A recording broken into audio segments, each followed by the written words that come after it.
Chasin The Racin, powered by Colchester Kawasaki. Part of the Global Moto Group, we supply new Aprilia, Moto Guzzi, Vespa, Royal Enfield, Kawasaki, Sim, Mutt and Benelli motorcycles. 3, 2, 1, and welcome back to Chasin The Racin, episode 166. And we're delighted to be joined by Lee Jackson. How we doing? Yeah, all good, thank you. Yeah, good to be here. How's your day been? We're all in the Bennett's family today. We've been invited out to go play on motorcycles. It's been a right giggle. Yeah, it's been a good day. Obviously, you can't complain riding motorbikes in the sun and at my local Cadwell Park. I'll tell you what, the timing of this has worked out brilliantly for you two, mind, isn't it? So when is the Cadwell round? So next round's Thruxton, which is like 2 weeks' time once this podcast goes out, and then I think it's another 2 weeks, something like that. Yeah, I think, is it not back to back Thruxton, or we got a weekend off again? Weekend off, I think. Yeah, I think it's It clashes with the classic TT. Oh, sorry, I'm trying to remember the dates myself here. There. So anyway, we'll talk about that a little bit later on, kind of thing. So this is obviously the track that. Hold on, you know inside out. You lap record holder last time round, isn't it? Yeah, that's right. I mean, lap record these days aren't really, they are good, but everything's changing all the time. So I had it luckily for 4 years. Things didn't go to plan in 2021 for myself to keep that, but I had it from 2017 to 2021 where Peter Hickman stole it, which is also a bit of a local lad, so it's not so bad. It's a hell of a thing though. Every time you walk into the cafe and there's a big plaque up of you of the fastest lap and two-wheel lap. It is a hell of an achievement, isn't it? Yeah, it's pretty cool. I think Cadwell is so unique. They're the only people that really, showcase the lap record. And I think it's just because everyone knows the circuit. It's a bit, it's narrow, it's a bit quirky. And did you feel, knowing that was up, every time you opened the door, did you sort of feel that's me? To be fair, I'm the opposite. I'll be the guy just walking past it and people around me be like, oh, you're there, I'm like, yeah, okay, you're right, leave it. But like you say, it's there is loads of riders that are based around here anyway, and even riders that come to the UK often base themselves, because obviously with Honda Louth just being around the corner, all the Honda riders tend to base themselves here. You've got Jason O'Halloran, a link with Honda, but obviously with Yamaha now, he's based just down the road. And then there's like a hub of linkage riders as well. There'll be a full-on BSB nerd out there that can name every one. Well, I was just going to say, will they? Not in the clubhouse, but I don't know what you could, the offices. Yeah. There's a big plaque up that's just been put up this year of all of the not all of them, but it's a selection of local riders from past and present.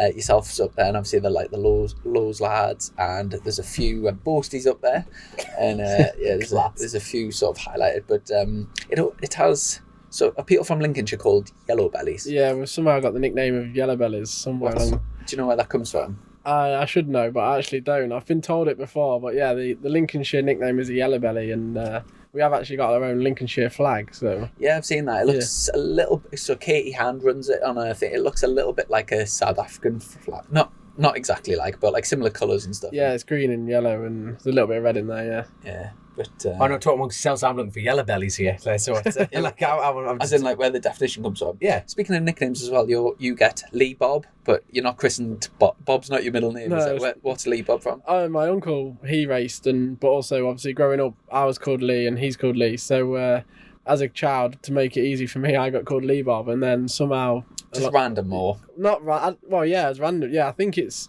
I don't know if there's a singer or someone called Lee Bob, but I just got called Lee Bob as a child. Then the nickname from that escalated out of the family, really. Yeah.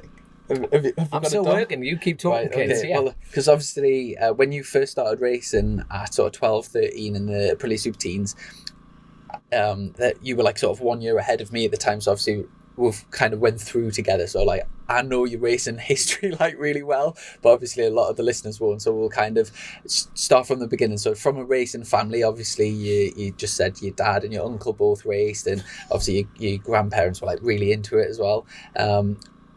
Does it go back further than that, or were they the first in the family? Mainly my dad and uncle started it. My granddad was into rally cars and car racing as such, but my dad and uncle went firstly on road bikes, and then my granddad was sick of picking them up from ditches everywhere, so he took them racing. But so obviously as a child I enjoyed riding a bike, but my main hobby to start with was football until I was 11. I rode bikes, in the background and had fun on bikes, but never actually raced properly till I was 10, 11 on pit bike supermoto. Mm-hmm. So That's where it went from. There's something in you footballers here. I think like all these BSB top teams will be looking at footballers now. Yeah, there's not many people in the racing world that also play football. It's like almost two. If you had like a Venn diagram, there's not much of an overlap. That's a shame.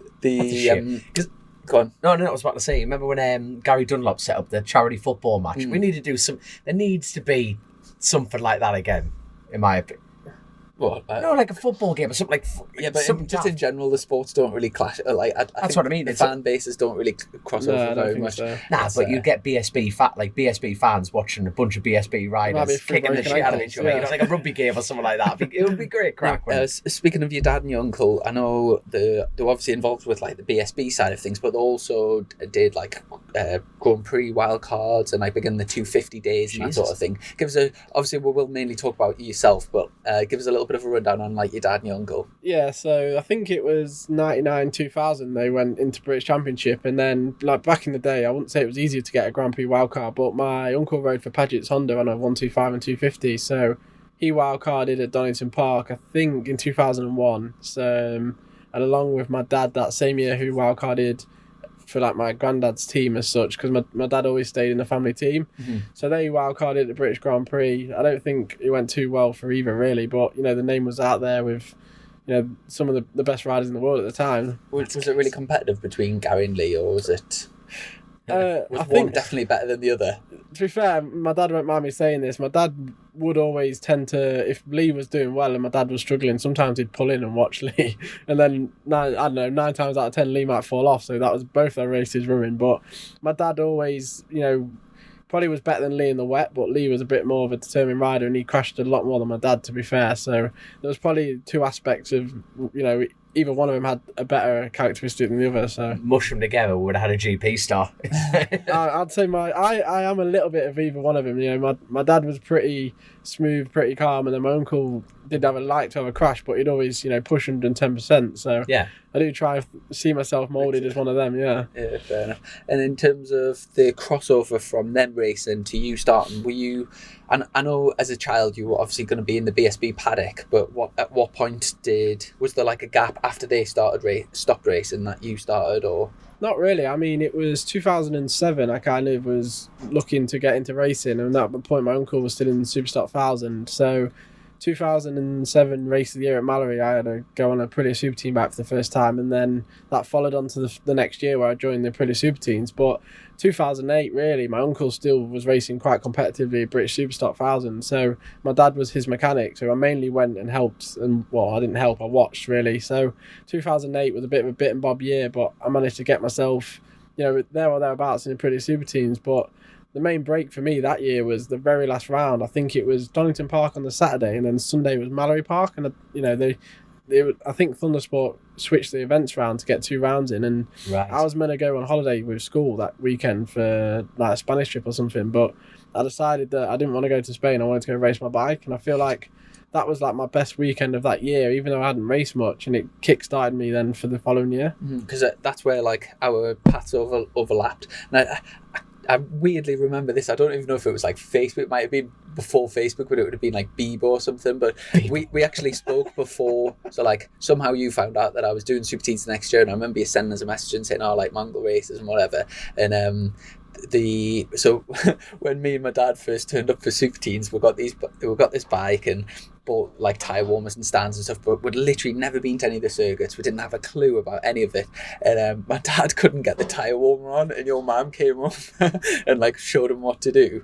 And then we see like the next weekend or whatever at Snetterton, my dad was like, "Oh, there's that woman that like helped us." And obviously we ended up being friends like ever since. But yeah, it's that year obviously 2008 was like your learning year, and then 2009 I absolutely smashed it. That year was so competitive. So we had Matt Davies coming over from Australia at the time, who was kind of trying to follow in the footsteps of Casey Stoner. He dominated everything in Australia, so he came over. Then you had the likes of Andy Reid, Wayne Ryan, yourself.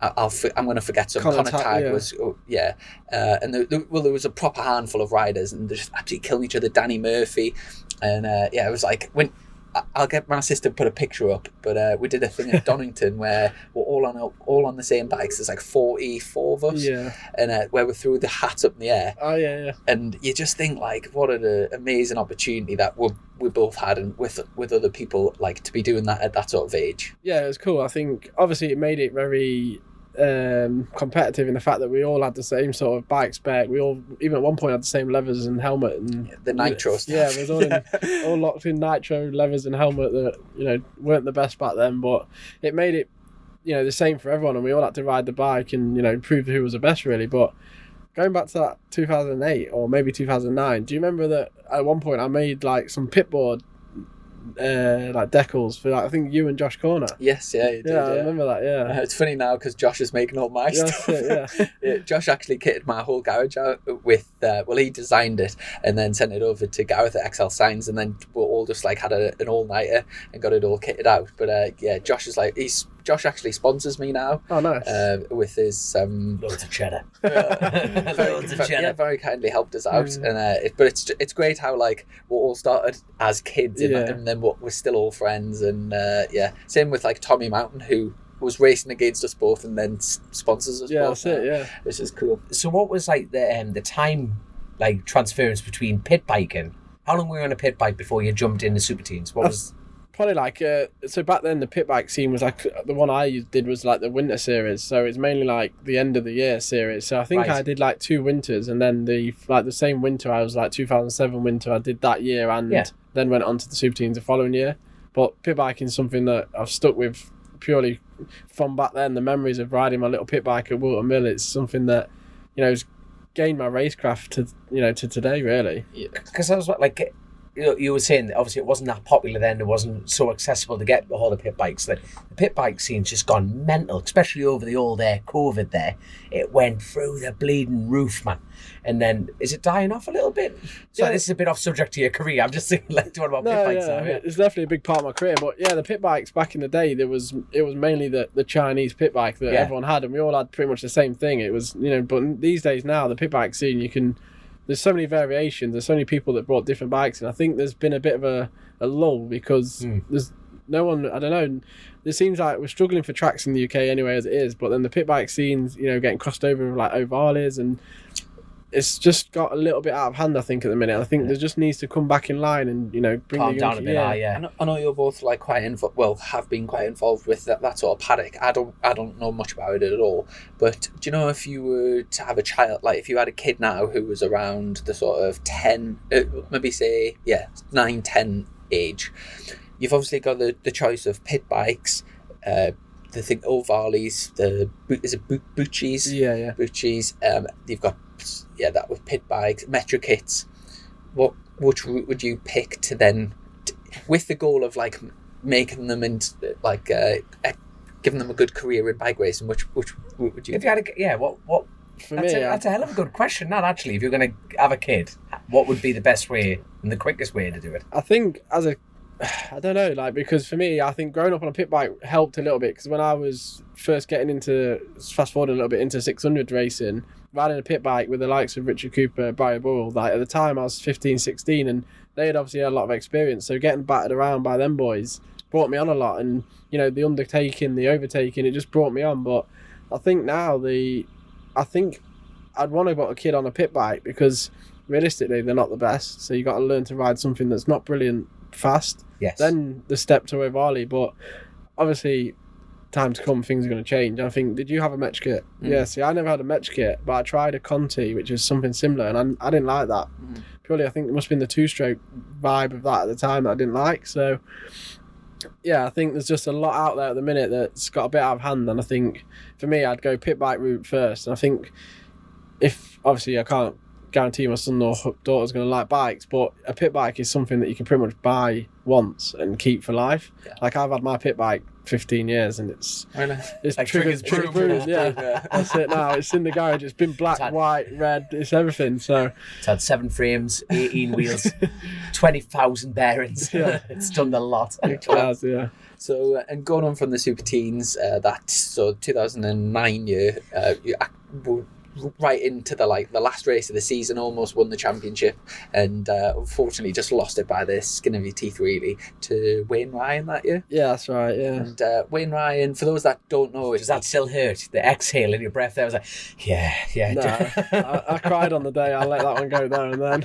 Good lad. Good lad. For those that don't know, Wayne has got he would be a good person to get on the podcast. He's got a great story of his own. Of he was actually adopted, and it was the family that he was adopted into. Their son was riding a mini bike, like a mini moto, and they gave Wayne a go on it, and he was just a complete natural, won straight away. And then they put him into the Super Teens, and he was straight at the front, and then he won.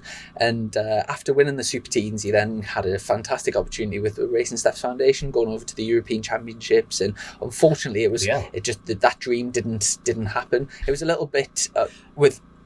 So I know we should have him on as a guest, but what particularly went wrong at that point? You know, that acceleration of a story there. You know, you're thinking, well, you got to Europe, and then a bit like, what happened in Europe?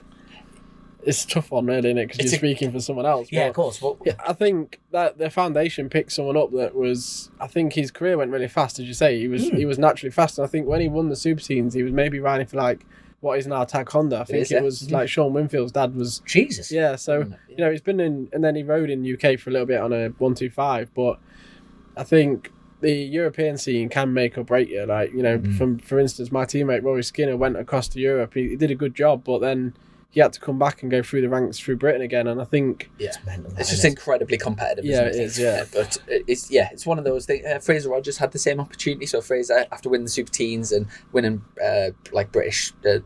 GP3 it was at Thundersport, he then went and had exactly the same opportunity as Wayne Ryan.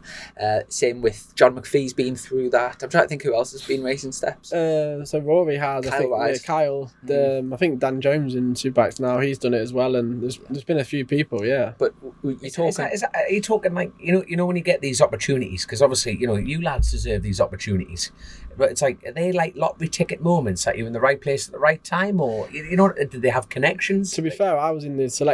Right. Yeah, there was five or six of us. We all rode one of the KRP 125s at the time at Rockingham. Myself, Fraser, Wayne Ryan, and Andy Reid. Andy Reid, I think maybe, yeah. And John McPhee may have been there the same year. And that was like an interview system. Yeah. Yeah, so we rode the bike, and then we did a bit of a fitness test as well on the same day. And then the one that I was in, Wayne Ryan and Fraser Roger got the ride. Jesus, what kind of prep? Like, talk me through that day. Can I just say as well, at the time, so you would have been 11, 12 at the time, 13? 12, 13, yeah. 12, 13, and you're fully aware that you've just discovered boobs, that you like them, and then you're doing this. It's basically the X factor for bike racing. You've got the opportunity. That ride for 1 year is worth at least £250,000, but probably more. And you know that if you do well, they'll then pay another £250,000 or 300 the next year, and then the next year. It's basically a ladder to MotoGP if you're good enough. And at 13, it's a hell of a lot of pressure. Talk us through that pressure. So the racing steps actually come from car racing. So they had a British driver, or a few British drivers. It was a Lincoln guy actually, one that I know called Jack Harvey, who was in the Yellowbelly, Racing Steps Foundation. So they come across from car racing and to try and progress like Brits in the motorsport industry. So obviously we got the call saying, can you've been in this selection, come ride the bike and we'll assess how you've rode. Obviously the bike's got data logging on and stuff, and it was quite, as you say, 13 years old. The bike was probably a lot different to the one I'd been riding. You couldn't get on it, go, "Oh, can I change the handlebars? Can I do this?" It was set as it was. You rode it, and then obviously they'd look at the fitness test included. And yeah, at 13, your parents obviously aren't pushing you, but at the same time, if you can make that happen, then it's not an easy win. But you're going off to ride in Europe. You've got the sponsors. You probably got everything that you need. You leverage your helmet. You've got fitness people around you, but unfortunately for me that didn't quite happen. But for the others that did, I'm sure it was a great experience. And back then you're saying unfortunately it didn't happen, and which at the time is obviously the case, but if you look at Wayne Ryan had 2 years in racing in Spain, it didn't work out, he was out of the sport, where you came back, you were in the UK, rebuilt and went on to be multiple British champion and is fighting for the British Superbike Championship 12 years later or whatever. So sometimes it's not obvious at the time, but it might have been a better, but you never know, because you can't. So Right, I'm so sorry. As you know, I'm a thicket. You know what I mean? Me and Lee have been to a few selection processes together because we both went to Red Bull Rookies. Yeah. Both did the Triumph Young Guns, which is like the same. Rookies? The tryouts. Yeah, everyone. tryouts, yeah. Basically, everyone that was like racing at our age who was somewhere near the front went to the tryout. Because you had to apply online, but you got through that, and then you went for the application. So to go to the application isn't particular. Like take most of the people that apply. It's not difficult to go. To have a go. They take loads and loads of riders. So there's just from the UK there was probably about 15 of us, and then I think that year none of them got taken, but then someone dropped out and Tara McKenzie got in. So. I think one year, the year we went, there was like me, you, Taryn, Luke Hedger, Carl Ride, Jake Dixon, Callum Cooper.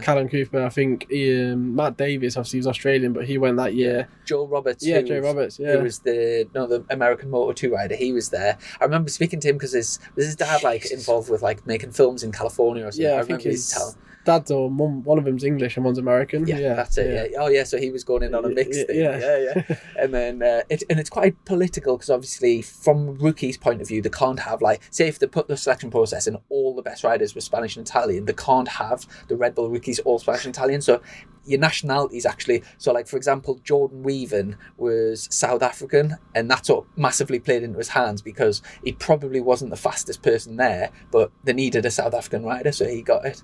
And it's one of them. But I mean, at that age, it's a great opportunity. Yeah. But it's interesting how, I mean, like I said, we've just said the people that got selected sometimes it doesn't always work out, and we've talked about it on the show a fair few times, but there's nothing the British Talent Cup didn't really amount to what the Red Bull Rookies was or anything like that. There's no that kind of system. You say that, but the British it didn't amount to it, but the British Talent Cup was completely free, and it gave 30 odd lads I think there was maybe a couple of girls, was there? Maybe, yeah. But it give 30 odd people a fantastic opportunity to showcase what they could do for free.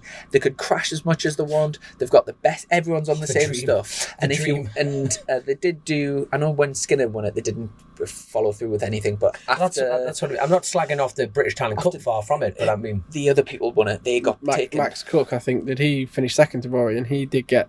He went. But I think that was mainly because maybe in the Rory's chink in his armour there was probably because he'd been, and they probably thought that Max, might be the given them opportunity. Yeah.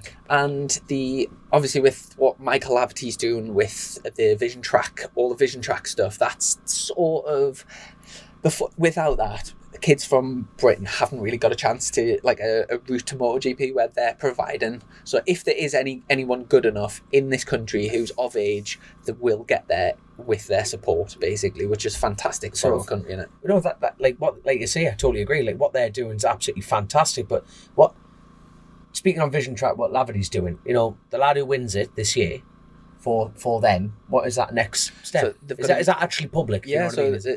After the British Cup, they've got a team in the European Championships, and they've got a team in the MotoGP Moto3 World Championship. So there's a stepping stone system if someone's good enough. Yeah, I mean, when I was obviously going back to when I was in the paddock with my uncle and dad, I remember the likes of Johnny Ray and Eugene Laverty, and there was a few other guys that were all in the Red Bull Academy, which was supported by Honda UK.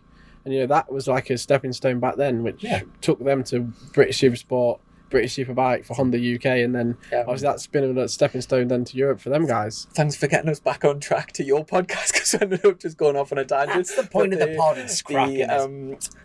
Back then, do you know when you were a kid going around on your BMX and BSB, at what sort of age did you think, one day I want to be doing this?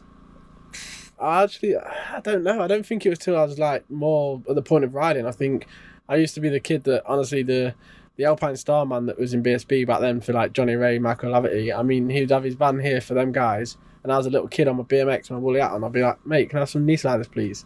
Oblivious to what I was going to use them for, but the hype of having an Alpine Starman with some knee sliders. And to be fair, when I first got on a 125, I still had this guy's name and card, and he did actually give me a few sets of gloves, but it was never really till I was probably at the point of Super Teens that I really thought about my racing and what I wanted to do next. And I think, to be fair, my first 2 years in Super Teens weren't brilliant. Obviously, 2009 was good, so I worked at it, and that was when I was like, okay, now the next step is a 600, and then obviously moved on from that, really. Mm-hmm. And and going from after Super Teens, stepped up to GP125 in your own team, black and orange bike. You've still got that, that's right. Yeah, that's so cool. I think everyone that rode the sort of last era of the 125s, it's everyone's dream to like have one in it. That'll appreciate so much over the years. Yeah, to be fair, the first one that I raced was actually my dad's boss, his dad. It was his bike, and it was actually a 1995 like frame to start with, and then we obviously upgraded it up and did everything to it, and then I did actually buy a second one in the later half of that year. So that is kind of the reason why we kept it as well, because it's got a bit of sentiment to us. And you had a chrome bike as well. Was that just a one-off livery, or was that a full bike? That was a one-off livery at Brands Hatch at the very final round of 2011 actually, and Peter Hickman had the same on his Superbike, which I don't think you'll like me reminding everyone, he flipped. Yeah, I remember that. So do you know, coming out of Surtees, you go over down the back straight, he did a big stand-up wheelie, went for the back brake and then didn't have one and just totaled the bike. It was a Tyco Honda. Yeah, Tyco Honda back then, but we both was both sponsored by a vehicle wrap company in Lincoln, and we both had a chrome bike for the weekend. Yeah. And my bike managed to... Lee, hold on. Pete Hickman, not the Crasher Hickman. Imagine that. Oh my God, that'll be YouTube footage. Yeah. Hickman will never speak to us again, but it's 100% worth putting it on. 100% worth putting on. And after, I think it was 2 years in GP125s, they then stepped up with Chris Walker, Kawasaki, onto the 600. Right. And the...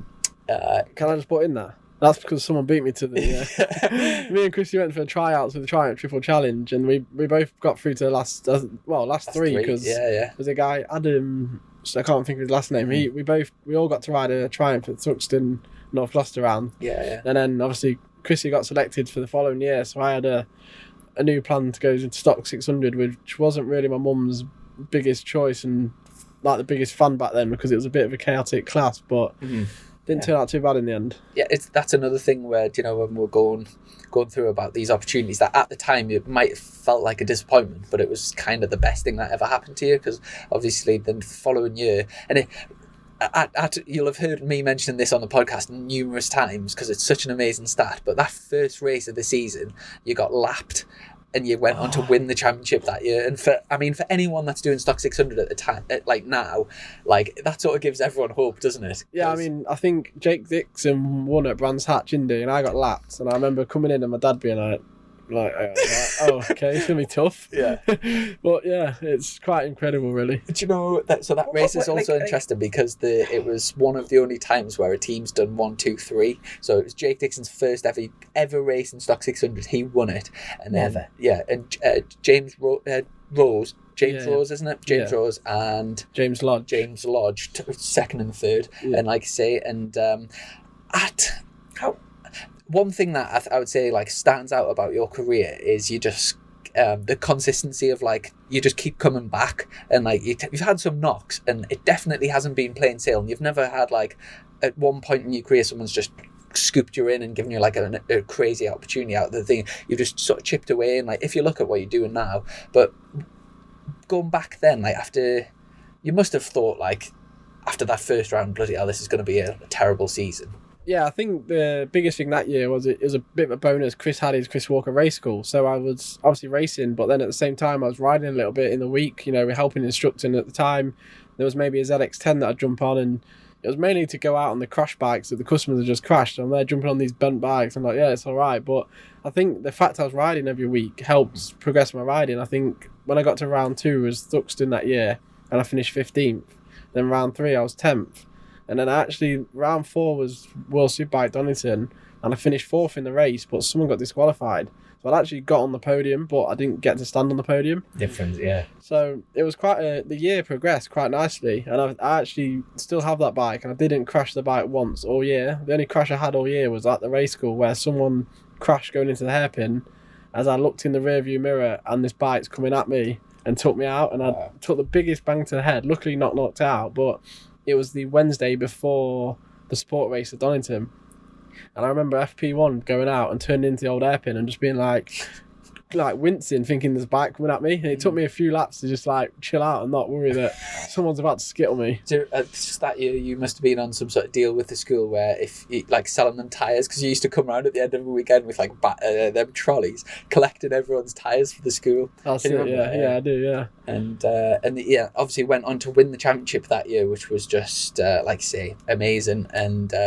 And then that's sort of spring. Was it that year that you also did the European Superstock wild card and? Yeah, I did a wild card at Silverstone in the wet, which was, to be fair, I didn't really know what to expect. Obviously, the European Stock 600 back then, their bikes were more like British Supersport. So I was still on the BSB spec bike, and I actually qualified 11th in the dry, which was not too bad. But then I went on in the wet race. I managed to get the fastest lap by 2 seconds, which was against Michael van der Mark, Riccardo Russo, and I believe that Frankie Morbidelli was in the race as well.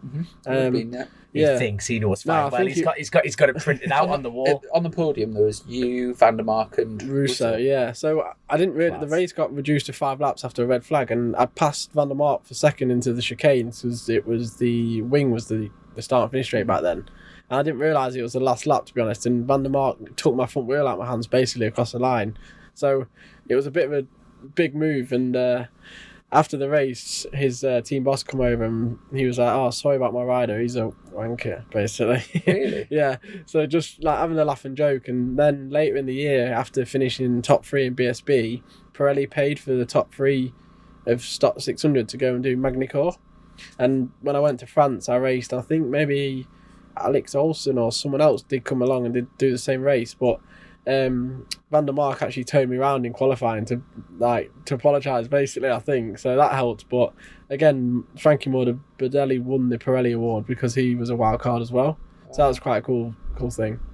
How did you get on at Magny-Cours? I think I finished 12th or 13th in the race. Again, it's quite a technical track on TV. It's cool for turn 1 and 2, but I think you've raced there, haven't you, before? I did the European Superstock race there with the same sort of setup with no testing. It was big circuit to learn in FP1, FP2. It was, I think it was actually Top Rack that won the race when I was in it.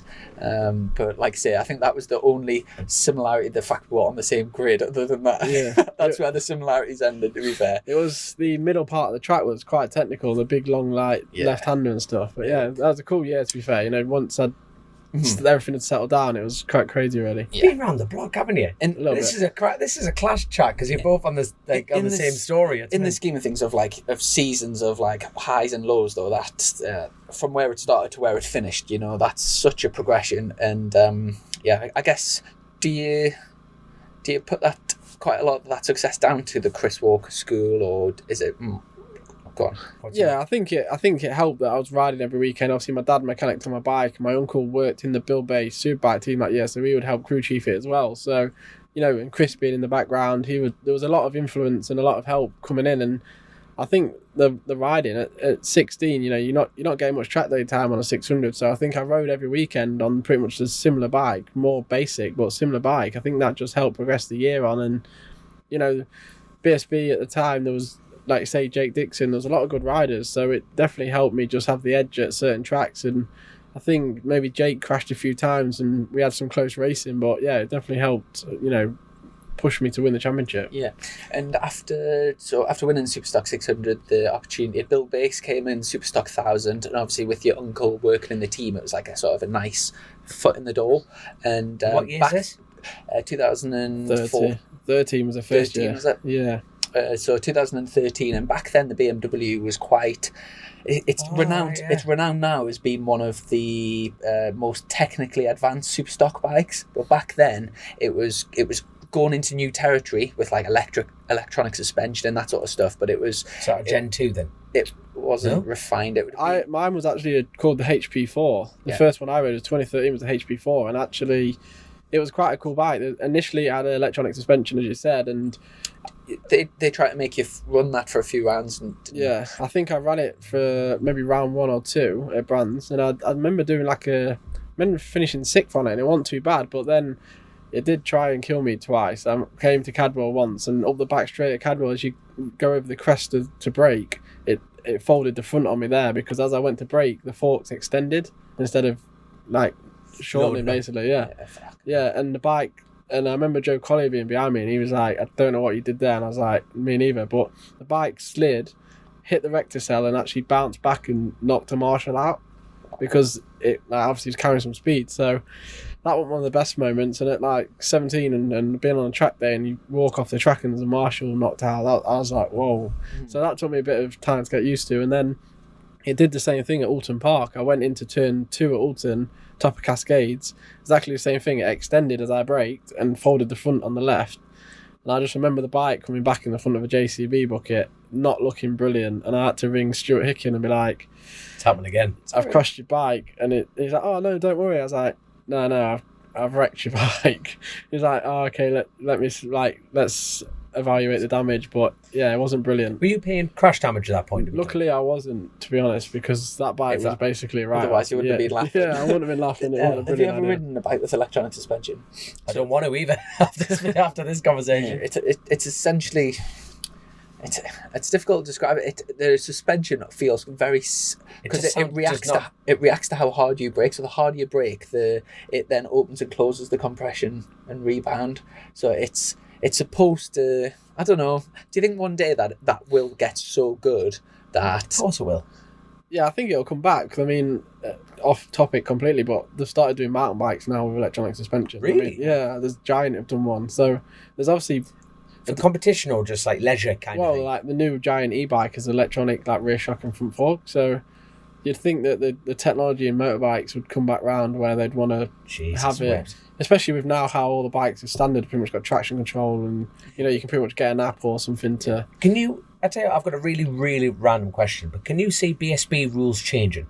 You know how it's like constructed so well in different manufacturers winning? It's very standard, like standard ruling, really, that makes it competitive. Can you see Stuart Higgs, for example, just going, let's spice things up? Because like you say, if electronic suspension came into British, it's definitely an advantage if you programmed it right. So is that not fair to say? This all gets sort of pushed from manufacturers. So Higgs wouldn't decide himself. But for example, like say if the BMW came out and it had really advanced electronics homologated for the road, then it would have to be allowed into thing, and then therefore, and if it wasn't advantage, that would then force all the other manufacturers to keep up. So it's not a case of like the rules changing. It's stock, but like I say in British, they're taking the electronics off you. Yeah, I don't think they would change it too much now because you've got a superbike and a stock class. I think obviously the manufacturer wants their stock bike at the front of stock, and I think the rules have to be around that stock bike.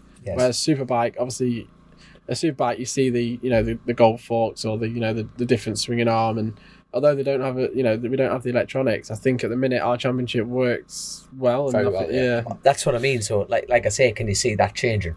No, not for now. Not like for Britain. That's what I mean. What happens is everyone wants to kind of push the boat, and so every year teams will find little things and can we have this, can we have that, and there'll be little allowances, and then maybe in like 5-6 years time it'll start getting too expensive, so then they'll make another cut, and then it starts growing again, and then make another cut. That's why they keep it controlled, so that people like myself can buy a bike and go up and reasonably compete with the factory teams with next very, very small knowledge and small budget. So obviously in comparison, sorry, just to get back, so around this sort of time when you were going superstock racing, that would been about 17-year-old, so you left school, and obviously racing back then it wasn't full time, so you decided to get a proper job. And tell us about what you did and what made you go down that route. Yeah, I was lucky enough so obviously I left school in the 2012 as I was in Stock 600, and then this September of that year I started a plumbing apprenticeship. So I was quite lucky in the fact that like an old family friend had the job going. So alongside racing, I started doing plumbing, and then that's basically where I've been at for the last 12 years. I've always wondered this. How does it feel getting to price your jobs on how old and vulnerable the customer is? Mate, honestly, I'm the worst at pricing jobs. How long have you thought of that one? Yeah. It was quite funny though, because back then I got my apprenticeship, and I've got a 9-year-old here, champion. I'd go on these new build sites around Lincoln, like Nottingham, Leicestershire, and actually Joe Collier, who raced Stock 600, he was an electrician, yeah. And I remember being to be fair, going back to the 2012 year, I remember finishing, I think I won it somewhere and Joe was third. And I remember him coming to work this next day when I'd obviously come in, and the guy I was working with was like, "Oh, sorry mate, you can't come in. You was only third." And he like didn't know what to say, because obviously you wouldn't expect just some random guy to say that to him. But I was just there in the corner like, "Oh, I'll just carry on doing what I'm doing down here." He's another one that sort of over the last few years has sort of fallen by the wayside. You know, he was as good as any of us, I would say, coming through. At times, like he's sort of lap record holder, you know, top rider, but just hasn't seemed to keep the what's the word?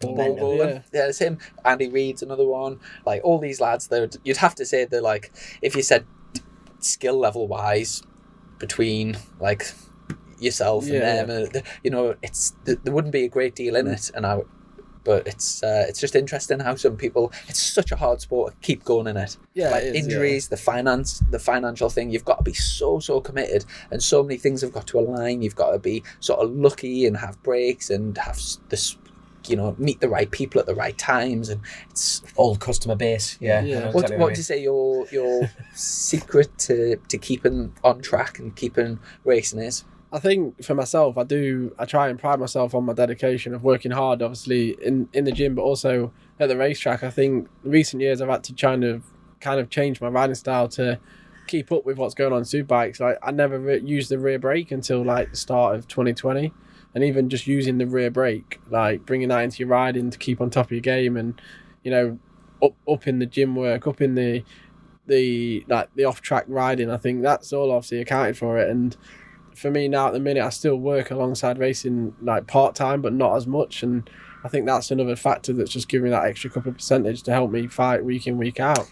When you say that's helped you, meaning dropping from full-time to part-time? Yeah, I think so, yeah. And also I left working for my old boss and kind of still work for myself, but you know, you're not asked to be somewhere at 7 o'clock the next day. You know, I can bide the time where I want to be. I can go on a track day. I can, you know, go to the gyms in the daytime, say. So that's definitely helped. But for obviously from 2013 to now, I've been in a pretty good team situation, and I think the fact that I'm willing to learn, I think I've, you know, everyone, as we all are, but I've made sure that I've, you know, tried to present myself in the best way. I've maybe not been the most loud spoken and been the most, you know, out there on social media or stood in the group of people, but I've always took in what I needed to know and tried to perform on the track, really. Where it counts. Yeah, basically, yeah. By the way, which it's working. I know we sort of glossed over it at the beginning of the interview, but obviously we mentioned we're here at Cadwell and we've all been on the Bennett's track day, which it's actually the first time I've done a Bennett's track day, and obviously we were just talking to Dom there before, and that's the first time I've actually been on my bike away from BSB.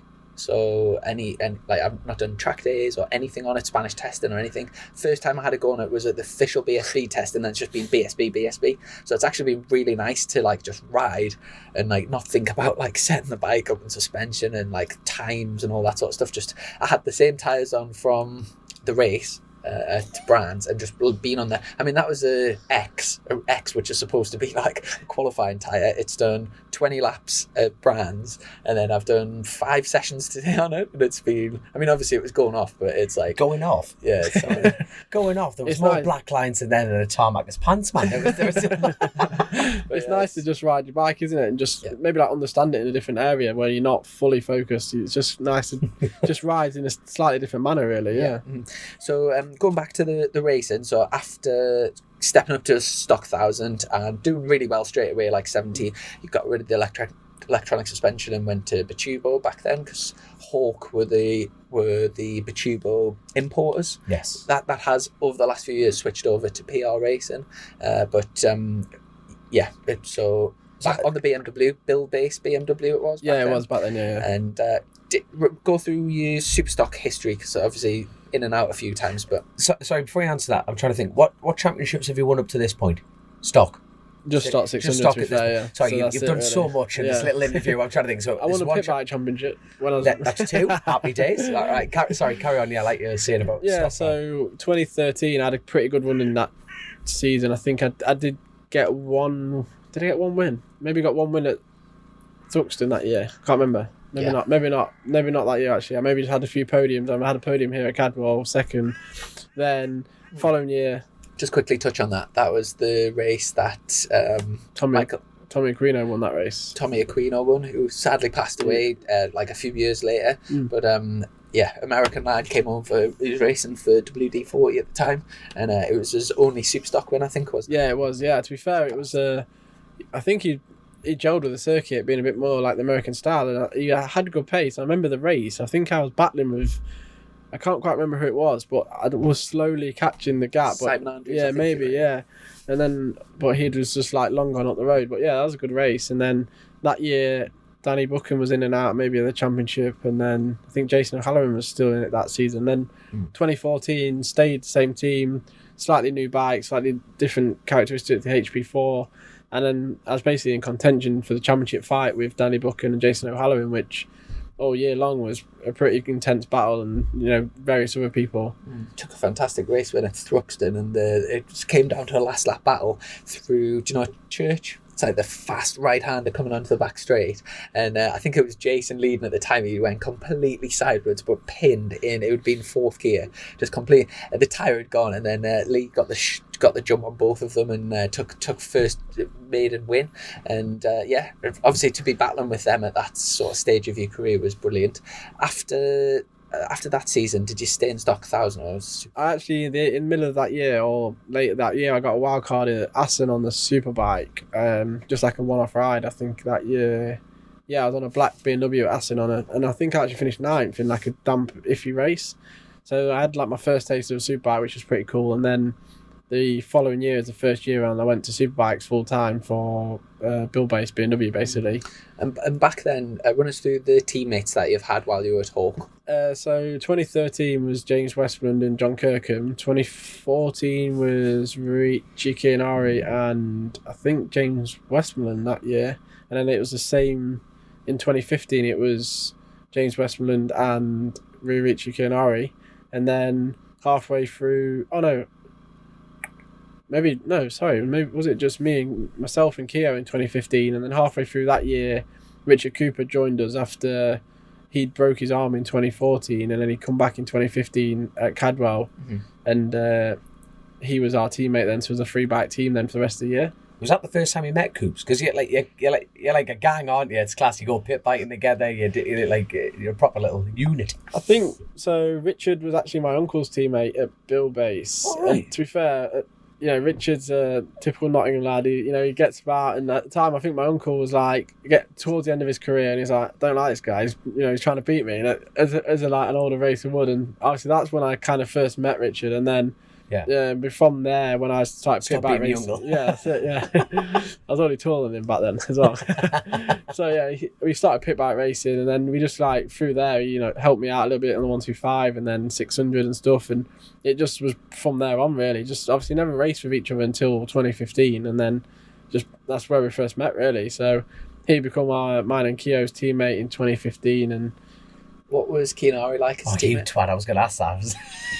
It was cool, to be fair. Like in 2014, I had a few wild cards on a Superbike, and he towed me around a lot. And I think I remember one track, maybe Brands Hatch. He was like, "Oh, I look behind, but too scared because you're too close." And like he was quite a cool guy, and he helped me a lot. And obviously back then he was 3-time British champion, and I think he just loved his beer a little bit too much towards the end of his career, and it was obviously catching up on him. I like more the than tab, didn't he? Yeah. Was he a secret smoker as well? Oh, Christ, I think he was, but I never saw the smoking side of him. I just saw the secret. drink. yeah, of course.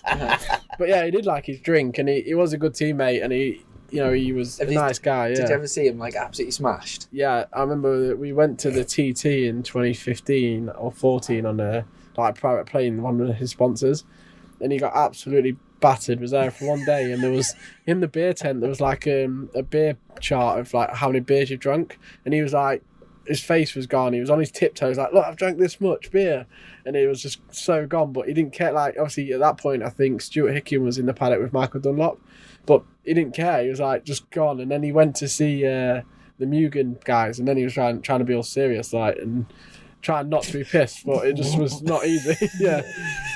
It was a funny character, and like, but so cool off track as well. Like, he loved his KX 500s and his flat track bikes, and he had like a CR 125 that he'd let me ride as a flat track, and that was pretty cool.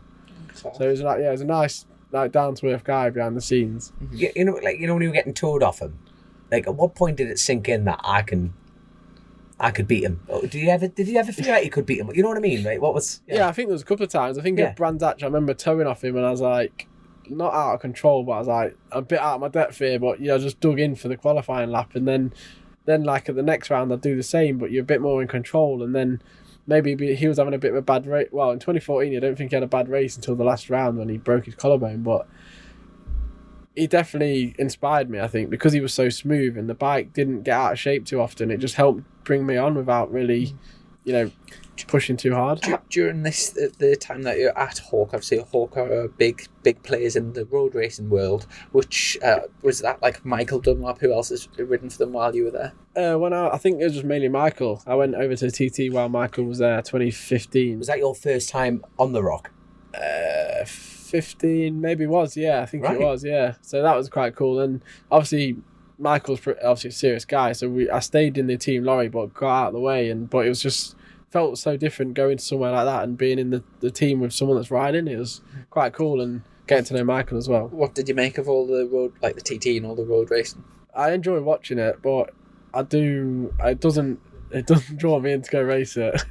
Right. I don't know what it is. I do enjoy it, but even like stood at the side of the road, I get like the buzz, but then at the same time, I'm like, when the worst comes out, the red flag, it's like that feeling is just so different to like BSB. BSB, you see a red flag and you think, oh, there's oil on the track. Yeah, or it's not too bad, is it? But the TT, that feeling when you see a red flag, is just a bit, Is the Northwest never taking your fancy kind of thing? I think if he's going to race one, it'd be the Northwest, but I'm not at a point where I want to go race the Northwest yet. Yeah. Exclusive on Chasin The Racin, your kids. Your mum will be listening. Yeah, I know. FS3. She'll be waiting for you when you get home with a bat. But what about your uncle and your dad? Roads was never on the cards for them, kind of thing. No, I think my uncle said at one point, I think he said in his like good years, he said if I'd maybe had the chance, it maybe would have been there, but neither of them have really looked at doing the TT or roads. Do you know, all the way through, especially before you got into proper established teams and you were like a family team and stuff, you'd have had both your dad and your Uncle Lee sort of feeding you information and helping you. Would you say one of them was more helpful than the other? Like Dr. Track and Mr. Hyde. Or do you feel they're both equally like given some like both helped you equal amounts, or do you feel like one of them's which one's your favourite? I think probably like if I was coming in to debrief for the bike, I'd go to my uncle first, and then if it'd been a bad race, I'd get the kind of not typical dad response, but the dad response would be a little bit more of a what you doing, son? Yeah. Whereas the uncle would probably do the same, but technically, right, got you. But also, you are shit on the brakes. Yeah, basically. Improve on the brakes. But my uncle would be just as harsh if he knows I've done a bad race and I could have performed better. But I had this conversation recently. As a racer, you kind of know that sometimes your dad or someone in your family is going to be on your back a little bit, just to either give you a kick up the bum or just even relax you, whichever way around it is. It's at any other points where, like throughout your career, at any other points where things, like for example that first race when you everyone has your sort of expectations of roughly where you're going to fit in, has there been any times where things haven't went to plan and they've had to like literally give you a kick up the arse, or have always sort of just remained calm and let you sort of find your way? To be fair, the biggest one for me that I've said to a few people is before my nan died, I remember her one day saying to me, "Do you actually want to race, Lee?" And I was like, "Yeah, I do." And I think because it was my nan that was softly spoken, not my dad or my granddad or someone that you kind of had to say yes to. I think the fact that I said yes to my nan, but like in the few months before she died, that was like I know in myself I want to race, and that was one thing that really made me then work on the next round and making sure I made it happen. So. There's obviously, I think, with my dad and uncle both racing, I think there's been rounds where they've really knuckled down on me quite a lot. But over the last few years, I think they can see that when I've had a bad day, I know I've had a bad day, so that they don't have to. Yeah, they don't have to just dig it in. I do remember you losing your grandma. I remember it was quite like an emotional race interview afterwards. Remind us when that happened in your career, and also have you lost your granddad? Or no, look, that was actually in 2012, and it was just before like the Snetterton round in the 600 year. So yeah, that was obviously quite a shock for the family because my nan and granddad supported my early career and they was always there. So that was quite emotional. But then my granddad continued to come that year. But like now, my granddad would only really visit Cadwell to watch because it's not the same for him. Yeah, and it's just not what he did. He's always done it with my nan. So obviously that was a bit different for us. But I think my nan was the woman that's just them words just helped me somehow, or just taking that in just really helped me that day. Obviously before that, did you have any thoughts about packing in? On the rough days, like on the proper shit days, like you must have been close several times. I think every rider in any sport has those moments. Mm-hmm. But like, that's a good question actually. What is the closest point throughout your career which you've been closest to throwing the towel in? We haven't quite got there yet, but 2017 when I moved away from Bill-based BMW, I went and rode for Smith's BMW, and that was like the first year. And you got the lap record? Yeah, I did actually get the lap record that year, but it was the year was very up and down. I moved away from having my dad and uncle crew chief my bike. I went to a team. It was a different setup, and there was a few times in that year that I just wasn't happy, and it was like I could ride the bike quite fast, but I just wasn't happy. I wasn't enjoying it. It was hard work, and I think there was areas in my riding that weren't the best, but there was near the end of the year I did really think about packing in and not racing for the following year. And then I think the best thing about that was the fact that I didn't look to stay in Superbikes. I think the fact that I chose to look and go into Superstock 1000, maybe to regroup. Yeah, regroup really, and just obviously Superstock is not an easy class, so I knew that I still had my work cut out. But I think if I maybe tried to stay in Superbike back then, it would have probably fizzled out. And again, do you know what I was saying about the sort of relentless and just keep going and keep going, and like to look where you are now, sort of fighting right at the sharp end of British Superbikes with like the best riders, best teams in the country, and you think like it's not been playing. You haven't jumped up to Superbikes in a mint ride and been battling for podiums. You've been up, sort of done well, and then sort of went up and down, and then back to Superstock, and then up and then lap record, but then not really achieve, and then go back to Superstock, and then you've just kept going, and it is amazing. You're inspirational. It is. Thanks. Yeah, that year it's a good lesson for everyone, like in the support classes, like of like a handbook of how to get to the top in it. Yeah, because that year obviously it's not easy to get a BSB podium, but obviously that weekend at Cadwell I had the 5th and 6th, and then I had a 2nd and lap record and was leading most of the race. But for that same year then to end it and then be like, do I want to race? And then go back to Superstock, some people probably kept better rides for less of a job, if that makes sense. So at the end of that year, did you sort of get the flick from? Yeah, pretty much. Yeah, I think it's when Sylvain Barrier came into the scene. Was that the first Sylvain Barrier? He's a European Superstock champion and races. He's a French rider. Yeah, it's pretty. He was quite high up in BMW. He won, I think, 3 or 4 of their stock championships for them. See, I love this show. You learn so much. Was that the first sort of time that you'd been in that position where you'd been sacked? Yeah, it was really. I think it was.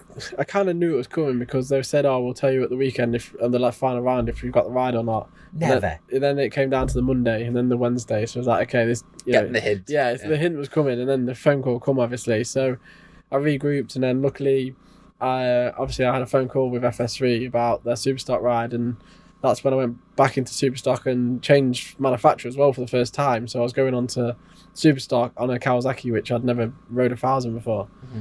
And I'm going to ask a question now. Anyway, I'm going to ask it. Okay. Was that like that stock 1000 ride a free ride at that point? Yeah, luckily, yeah.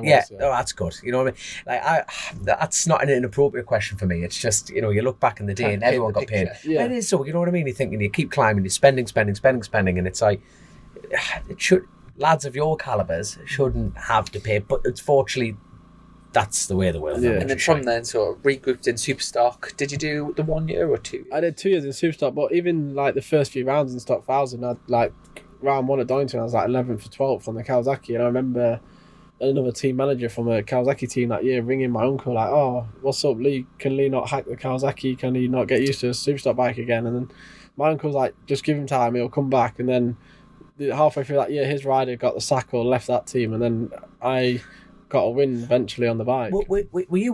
Were you conscious of this phone call? After my uncle told me, yeah. I mean, at what point did he tell you? Was it after you won it? He went, you want to hear what this bloke said, you know? Also, do you know, when you were talking, like say if it was your job now to be you were a Superbike team manager, and you had to pick, say you had an imaginary budget for next year, and you had to pick an upcoming rider. How difficult is it to choose? Because like back then, you would never ever have looked at all the riders in the British Championship, all the riders coming through, and think, do you know what, that lad that's went up to Superbikes, he's went back down to Superstock, and he's like finished in 11th, 12th. He's the one that we're gonna go for like the lap. And do you know what I'm saying? Yeah. Like it's so difficult to choose like who's got it, because. Yeah, because when I was growing up, when I was doing like the pit bike winter series, Bradley Ray and Kyle Ride, they were names I'd heard and like I'd watch on mini motos. I never rode mini moto. They were fast, and I've kind of gone through the ranks with Bradley Ray and Kyle Ride as the up and coming talents really. And in comparison, they've both been over to do CV. They've both been European Championships. They've both done Red Bull Rookies. You would have to say they've had a lot more opportunities than yourself. Yeah, maybe so. Yeah, and I think, that on paper, you know what I mean? Yeah, on paper they probably have, and they were always the two names that was obviously getting bigged up really, even before the likes of Taron. You know, Taron was never really one that was getting bigged up initially, because at the time when he was younger, he was tiny. You know, his super team days were awful because he kept falling off in the paddock and. Yeah.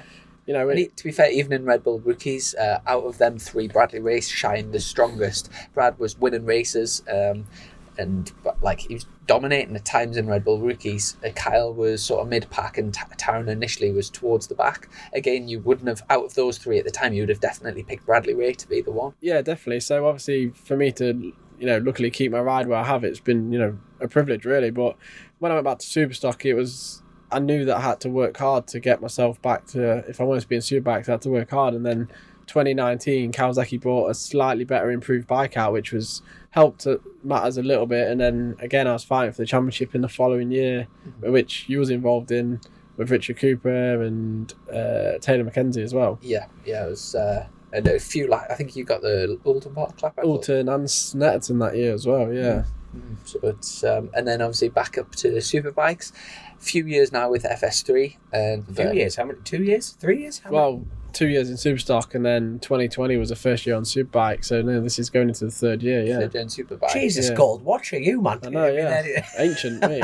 Way not. And, I've had again like some great times, some not so good times, but this season it's going absolutely fantastic. Obviously, the Yamahas are looking quite dominant in general in the championship. Again. But aside from the Yamahas, you'd have to say yourself and Skinner are the next sort of the two regularly giving it to the Yamahas. Just to go back a little bit though, so over the past 2 seasons with FS3, it's always been, if you kind of had to gamble on somebody definitely bringing the bike home and being like sort of showdown contention, so not like a safe bet but on that borderline, you were the man all season.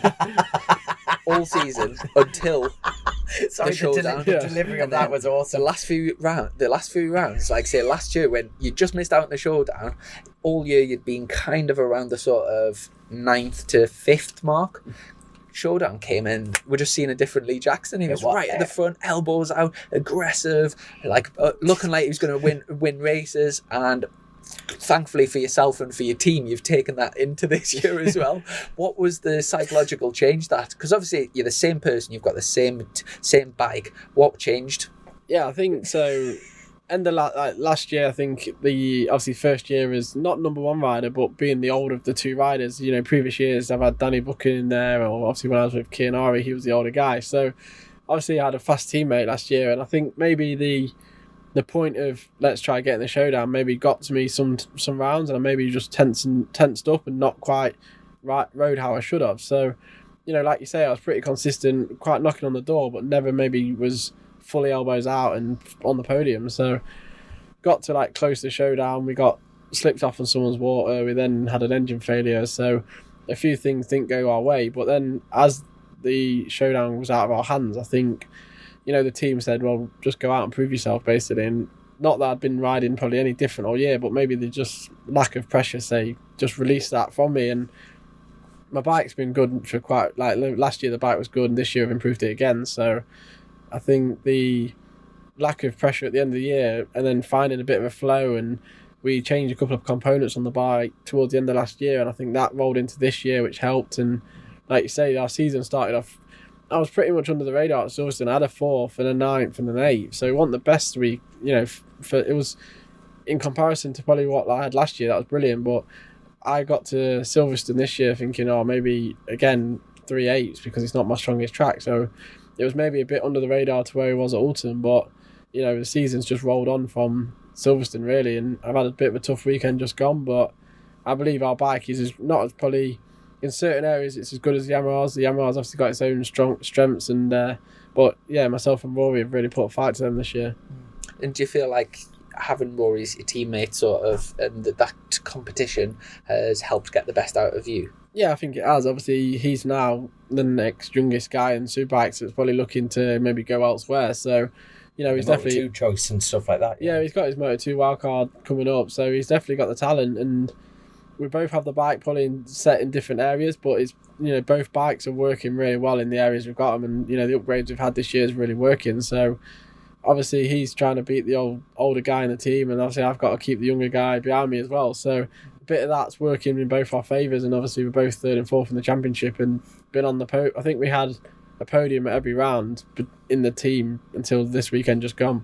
That's amazing. And share each other's bonuses, that's the scheme, isn't it? You know what I mean? Any podium bonus, we split it, right? Let's crack on. And sort of explain a little bit about the team, because obviously when FS3 first came into BSB, at the time there was the Bournemouth Kawasaki, and also at one point there was the Mark Smith Halverson team, so there's big Kawasaki teams. So they sort of started as a sort of privateer Kawasaki team, and then they've built in, and that obviously now the sort of factory backed effort, if you like. But just give us a quick structure of the team, how it works. Yeah, so obviously when I was in Superstock, they saw that my performances were pretty good, so they made the choice in the end of 2019 to step up as a 2-bike team. So in the end of 2019 they had to look for 2 extra mechanics, a new crew chief, and then obviously all the infrastructure goes with that. So I was very fortunate that at the time an old family friend of mine that my granddad got into racing, Ian Presswood, was looking for a job. So he's become my crew chief for the last 3 years now, and there's obviously him. There's a data guy that's kind of mainly Rory's data guy, which then he's got a crew chief as well. So yeah, 2020 the team expanded. Like say, we had a pretty solid year, myself and Danny, Danny was probably the title contender that year. And then did you I'm sure there was one year when you and Danny were teammates, did you not beat him in the championship? Yeah, I beat Danny in 2020, and then obviously the following year Danny moved on and Rory came in. So quite in lots of ways you've kind of been under the radar a little bit, because for example that year lots of people would have probably, like you said, had Danny as the sort of title contender, but the fact that you beat him in the championship seemed to go a little bit unnoticed, would you say? Yeah, I think what helped me was maybe the form from the Superstock. Obviously I was on a confidence boost, everything was good in Superstock, and I just got on the Superbike, and it was basically a new Superbike to me. I'd not rode a Kawasaki Superbike, so it was almost a completely new bike. So I got to grips with something new, and then I can fine tune that, where Danny was coming off the bike that he had last year that hadn't changed very much, and obviously my crew chief had come from Honda and Yamaha, so we had new ideas to throw at the bike. So we worked a lot in our own direction that was a lot different to Danny's. So yeah, it probably went unnoticed, but obviously then the following year it carried on a little bit. Maybe it didn't go as well as what the start of this year's gone, but the team has progressed massively in the fact that now we've got a big title sponsor, we're the official Kawasaki team, and Cheshire Mouldings. Yeah, that's correct. Yeah, I'll get it in for you. Don't worry. Yeah, professional. Yeah. I'll do your work for you. You're sponsored by Forcefield. Who else are you sponsored by? Cheshire Mouldings come on board. They're involved in the KRT World Superbike team as well. So they're obviously very enthusiastic about racing, and we have a better link up now with KRT. I think they've seen that our outfit and team is not just a second-hand Superbike team. British Championship is the best domestic championship in the world, basically. So KRT do put a bit more effort in, and they do give us a bit more data. So that's helped us quite a lot, really. Was it this year was your first Superbike win? Yeah, it was. At Alton Park. Yeah, correct. Yeah. Talk us through that race and like the emotions and. Yeah, so I felt we tested it all like the week before, and I felt pretty good going into the weekend. I was like, I'd known last year I got a podium there in the final race, so I knew that if I just kind of played my cards right, I could have a strong weekend. And I cocked everything up in qualifying because it was wet and didn't quite I just couldn't get on the bike in the wet. So I think I started 15th in the first race and finished 9th. So I was a bit gutted really on the Saturday night, and like all the what ifs come out, but then Sunday, or I think it was Monday, was it? Bank holiday Monday, I think I put the fifth fastest lap in or something from that race. So I got a better starting position, got myself up into second in the first race on Monday, and then safety car come out, and then again Bradley Ray went off into distance, and the very last 2 laps of the race I caught Brad. So I kind of did all the hard work in the first race on the Monday. I finished second to Brad. Felt really good on the bike. Lap times were pretty fast in that race as well. So it was kind of all stemming towards a really good race 3. And I had a message off Alex Lowe saying, nice race this morning. You'll go one better this afternoon. So in the back of my mind, I was like, oh no, let's not jinx it. But yeah, cheers, Lowe, you've jinxed me. Yeah. Race 3 come, and I got off to a really good start. I think the first half of the race was like low 33s, and I was like, this is fast. Like, calm down, Brad. You're breaking us away, but the pace was so hot. And then I had like a little lull in the race where I didn't feel particularly great, and I was like, God, this is a bit harder now than I wanted it to be, really, because I felt like if I could just be in my rhythm, I could catch Brad and we'd be all good. But Tommy Bradwell passed me, and it was probably the best thing for me in that race. He passed me and it chilled me out. The lap time come a bit easier, and we then clawed in the gap to Bradley Ray, which was a lot nicer than me doing all the work. And I think it was the third to last lap, Tommy passed Brad into Island Bend, and then I passed Brad the same lap into Knickerbrook. So I was like, okay, we're in a good place now, because I kind of had an idea Brad was dropping off. So I thought if I can go with Tommy, then we can have a fight. But the very next lap, I saw a move at coming out of Island Bend into Shell, made my move, and then from there on I just led the last 2 laps. And everyone said to me, I was out the seat on the next lap out of Shell Oils, and everyone's like, oh, what was you doing? I was like, when you're in that much focus and you're like enjoying riding your bike, it wasn't the fact I was out of control, it was just I was just enjoying riding my bike for the last 2 laps. Spot. That's it, yeah. The last 2 laps couldn't have, obviously I wouldn't have wanted to fall off. I'd have been the biggest dick in the world if I fell off. But the 2 laps was so smooth in my head, it just felt right. And obviously crossing the line to see everyone on the pit wall, that was a pretty special moment.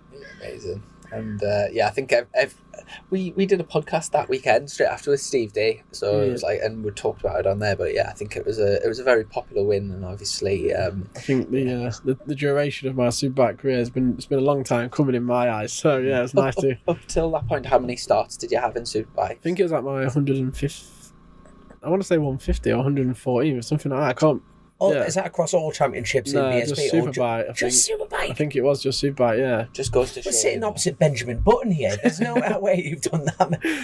Yeah, I think, so 2015, 16, 17. So, there's quite a lot of races. Yeah. Jesus. Yeah, so probably will be about 150 races, yeah. My God.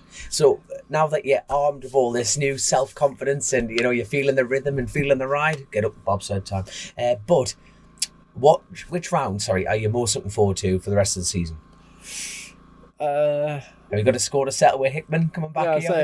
You wanted to say my local round, aren't you? I mean, I do look forward to it. Yeah. Is it Alton because you've won there? Is it Thruxton? Is the Kawasaki going to suit that better? Have you got something up your sleeve? That's. To be fair, the tracks coming up now, I do enjoy all the circuits. Like they're all pretty good tracks now. The calendar's very good. We've got Thruxton, which I do enjoy. It's a bit of a different circuit. You've got a bit of time management to come. Then Cadwell, obviously local round. I think. As you know, like the local support, you get a bit of a buzz from that, so that'd be nice. Is there more pressure as well as the buzz? I think there will be because my teammate Rory, when we was in Knockhill, there was a lot of hype for Rory. Yes, so I believe myself and Pete will probably get a bit of hype when we come to Cadwell. But yeah. I try not to think of it as pressure. I just try and love the fact that the fans are engaging with the local rider. So Hopefully that's what we can go with, and then obviously you've got Snetterton before the start of the showdown. So if I can get myself in the showdown, then they've got Donington and Alton, which I like, and then hopefully we can have a better bronze hatch later in the year. Which track that's a question for you as well. Which track do you just like, I enjoy it, but I don't love it? There's a big difference, isn't there? You know what I mean? Like I enjoy riding around Snetterton, but I'm not like woo, I'm going to Snetterton. I've only done it a couple of times. Like, I think I've done it once on a no limits, and I went, it was fun, but my like two bogey tracks really before the year was going to be Silverstone National and then Knockhill. But Knockhill went pretty well, to be honest. So at the minute my bogey track's Brands Hatch, which is not ideal because I've got to go back there for the end of the year. But I don't believe that I've got an issue with Brands. I just think we just struggled with a bit of setup this weekend, and the track temperature was pretty high. Yeah. What about yourself? Honestly, mate, it sounds a bit corny, but like I really enjoyed all the tracks. But you know, but there's either like blondes more or brunettes more. It's genetically driven in the, there must be one. What about gingers? Everyone likes a redhead. There's a big difference between a ginger and a redhead, Chrissy. Everyone loves a redhead, son. I was just jumping in a bit of a redheads, bit of a detour to the conversation. Wet basements. So a lovely bloke came, and he was gutted he missed you actually. No, so lovely bloke came into the garage on Friday at Donington. Just flew in from Texas, and you won't remember this, but does he own oil? Because I'll be gutted if you say he's like an oil refinery. He's originally a Geordie. He's been living in Texas for 30 years. He's called Dean Webster, and he came over years and years ago when we first started the podcast. I used to like read out tweets and stuff, and the guy messaged us and said, can you give us a shout out? We're called the Purple Helmets endurance team, and we're racing like America and stuff, and I give them a shout out. Since then he's watched every podcast, like absolutely loves it, and he came and introduced himself, and he bought us both a present. So this is your present that he brought you. I feel like have we got anything for Leon? I might need it. Here we go. I'll be surprised if you understand this, or do you know what it is? If you turn it around. Do you get the reference? I didn't, to be honest, but right. He explained it to us. Do you know it? No, and I feel like a dick for not knowing. You know what I mean? Here we go. So it's right for our audio listeners. I'm looking at a black T-shirt with an American Golden Eagle on it and everything like that, and it has Dixie Chopper, the world's fastest lawnmower. Yeah. So can you remember? Hold on. That's the guess. Do you know the?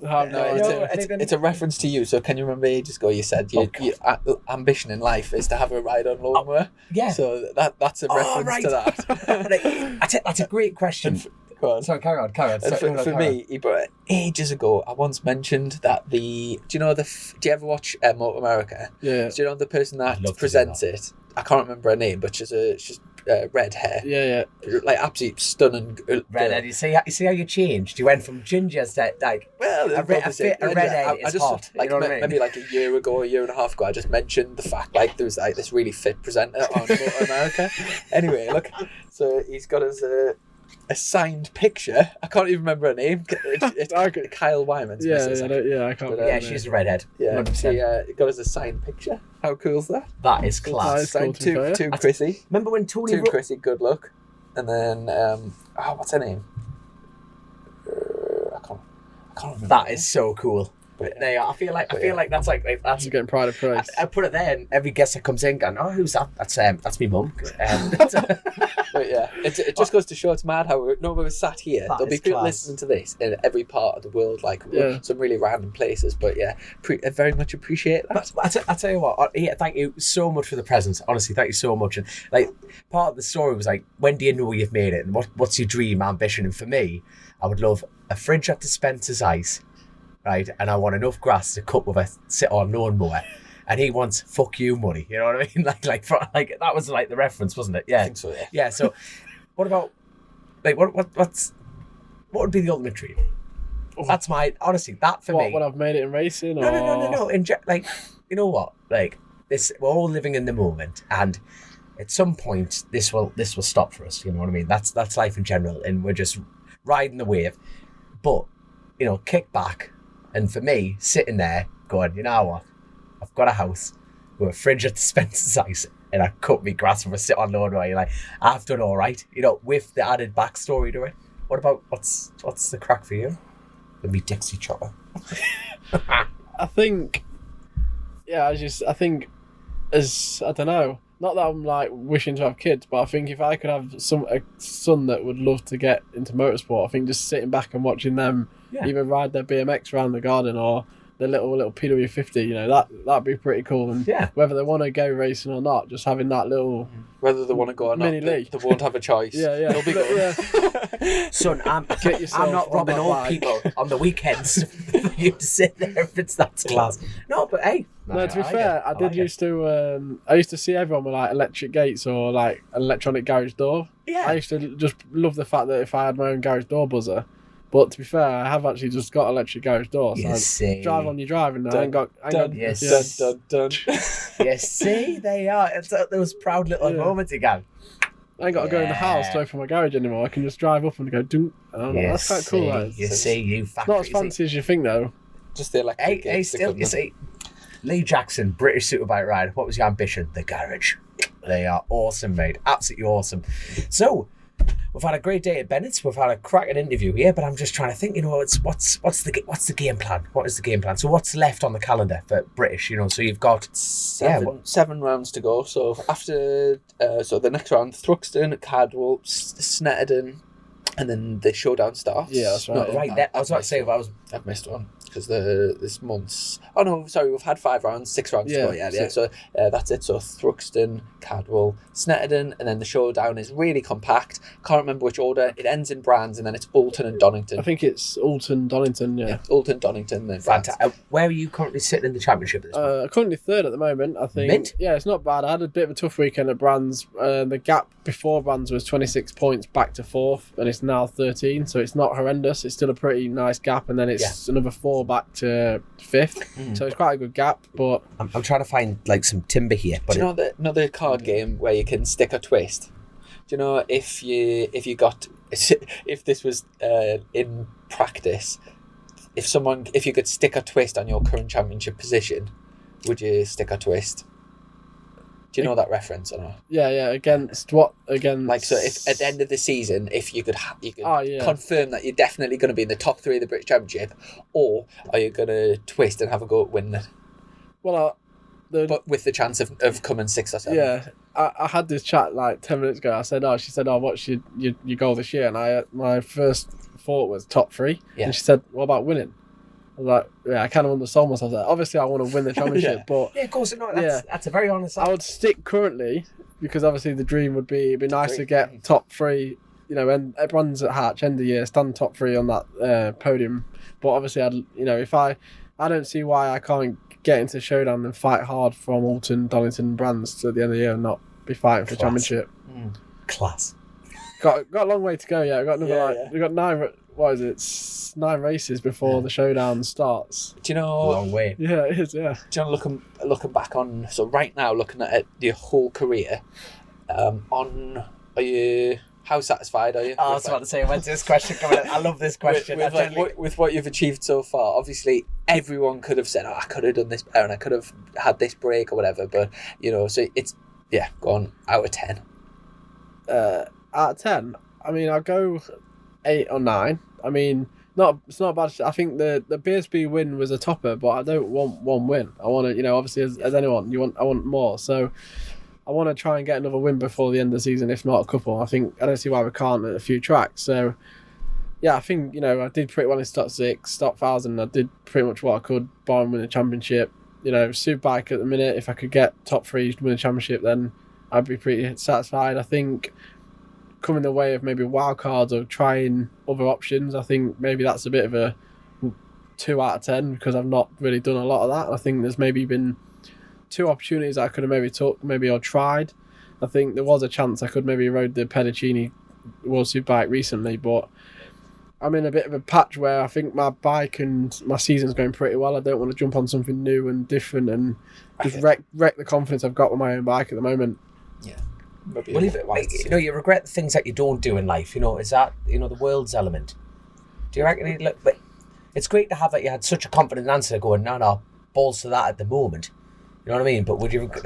I think you're doing the right thing. I think no, definitely from a great point of view. But have you done worlds? I've done the European Stock 6. That's it, and I think I would love to do a world championship race, but I think at the minute, as you say, like to getting Brits into the world again, that like Taron obviously last year was going to look to go to World Championship and didn't quite happen. So I think if we want to get back to a few more Brits or new Brits in World Championship, I think you've got to go and showcase yourself at the best opportunity. Yes. I think, yes, you can showcase yourself on something that's not quite as good, or maybe something that's not the same package, and you might look even better. But I think there's more of a risk of damaging yourself and not really getting the opportunity that you thought might come with doing that opportunity. So at the minute, I think I would like to go that way. If there was a possibility to ride a Pachetti Kawasaki, or the dream of maybe Alex or Johnny become injured one weekend and that chance did come, then obviously I'd snap the hand off at that opportunity, which is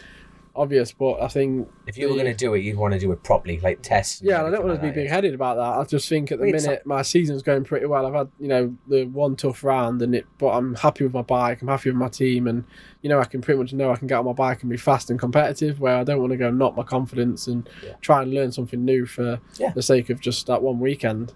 Do you think? Obviously, Skinner's going to have 2, maybe 3. Wild cards in Moto 2, obviously going around totally different bikes in different championship, but at a higher level.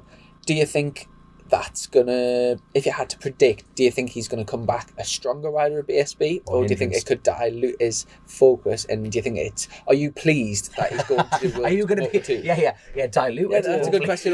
Do you see it as an advantage, the fact he's taking his eye off the ball, or do you think he's actually going and riding against some of the best riders in the world, and he's going to come back and be even stronger?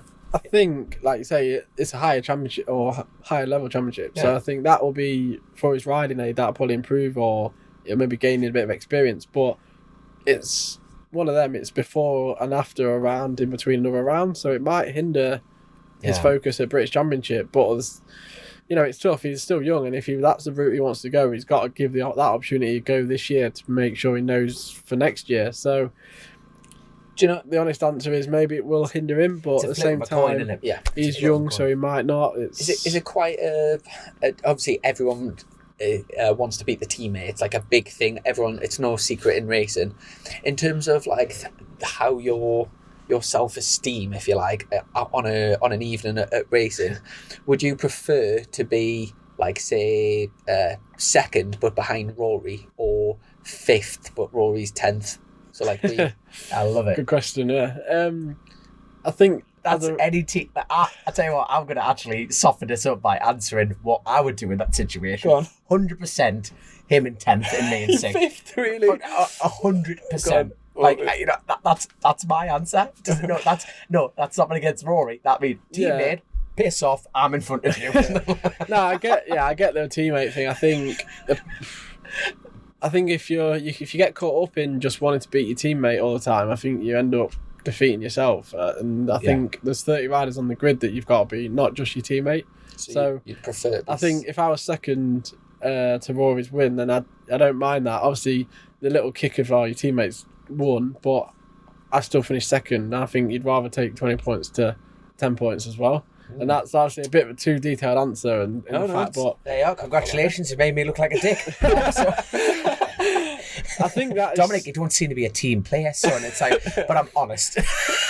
I'll be honest now. It's probably giving my game away a bit, but I think if you can accept that you're competing with the best and people are always going to be better than you, I think that brings a better rider out of yourself. 100%. And I think that is 100%. Where like the whole teammate thing comes into it. If you just concentrate on beating your teammate all the time, I think you end up eating yourself up because you're not beating your teammate, or you're not fully relaxed and focusing on winning or beating everyone.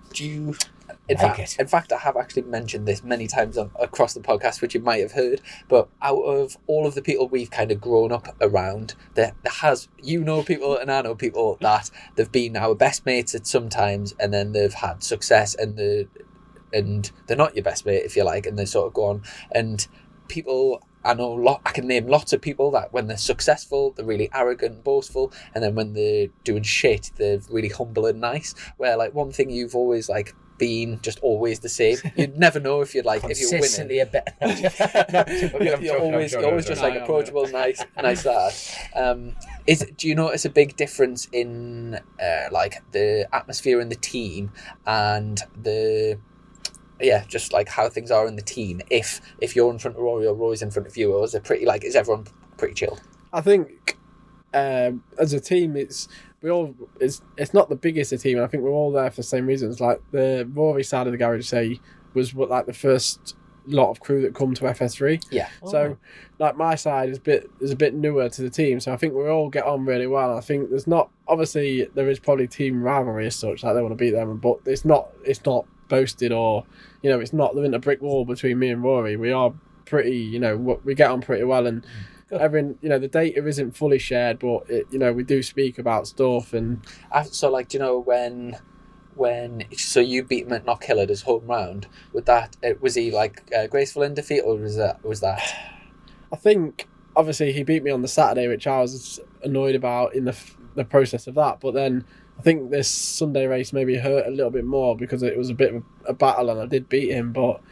Obviously, it's his local round, so maybe he might smoke me when we come to Cadwell. I don't know. So, I didn't boast myself on that. I just felt like he maybe took me beating him to second was a bit of like a bummer, because it would have been nice of him to be second at his local track. But obviously, yeah. So it wasn't like he was. He didn't not shake my hand or say well done. It was just the vibe maybe was a bit quieter than he probably would have been if he was second. Yeah, it was a great scrap there. And did you see that? There was I can't remember who overtook who, but down into turn 3. I passed Rory first into turn 3, and then he got the cut back. Yeah. That's a bit of a naughty place to overtake going down into there, but it was very, very tight. Do you ever do the team ever have to say, like, lads, look, it's really important we both finish, like, ease off a little bit? They've not said that yet, but they're close. Yeah. The past, to be fair, I've seen Rory do the cutback on a lot of people, like in previous races or just from his experience. So I know that corner can produce a cutback. So I kind of half expected it, but when the fact that I was like, right, I'm committed now, and then he come through, I was like, oh, that was close. And it's like the fact that I was like constant throttling and ran a bit deep into dirty stuff, it like unsettled me slightly. So I knew I had to commit fully to passing him and stopping him mid corner the next time. Yeah, and in terms of not in terms of like a rider being involved, but just as a fan of sort of British racing and wanting like young British talent to do well, obviously having Rory's opportunity in Moto 2 is like really good for the sport in this country. And I would say out of everyone in our category, he's probably got the most sort of suited style to Moto 2, as in like backing in, like a very much a sort of Spanish, Italian, like a European style about him. I'm hoping that it goes really well, the wildcards. I really wish him all the best.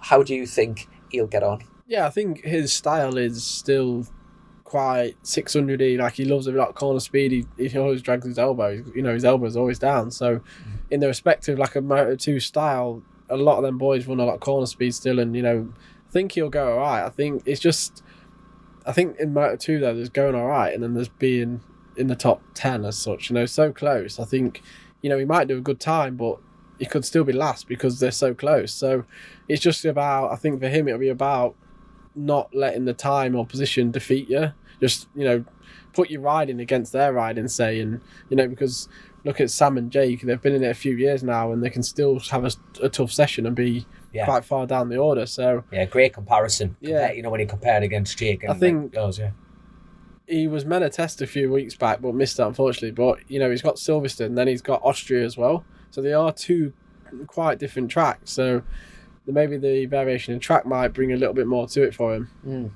It's obviously good having his local one at Silverstone.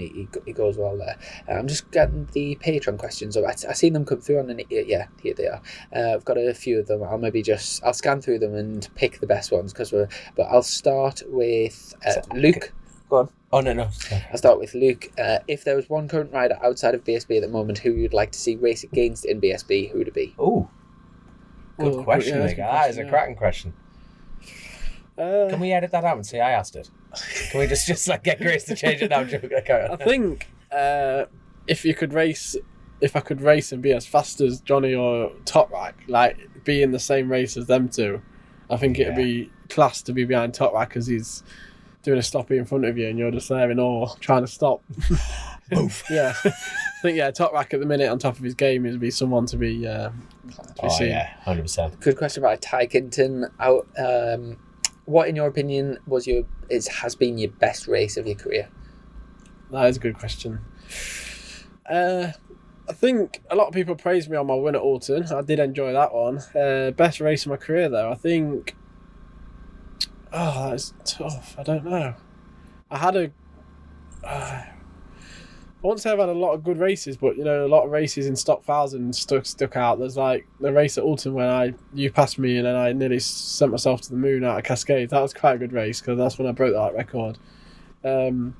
Maybe the win at Cadwell, the second place at Cadwell, on the Smith's bike. I think that was like, obviously I've been there or thereabouts, but I didn't just finish second by finishing. I led a few laps as well against James Ellison. So I played that one.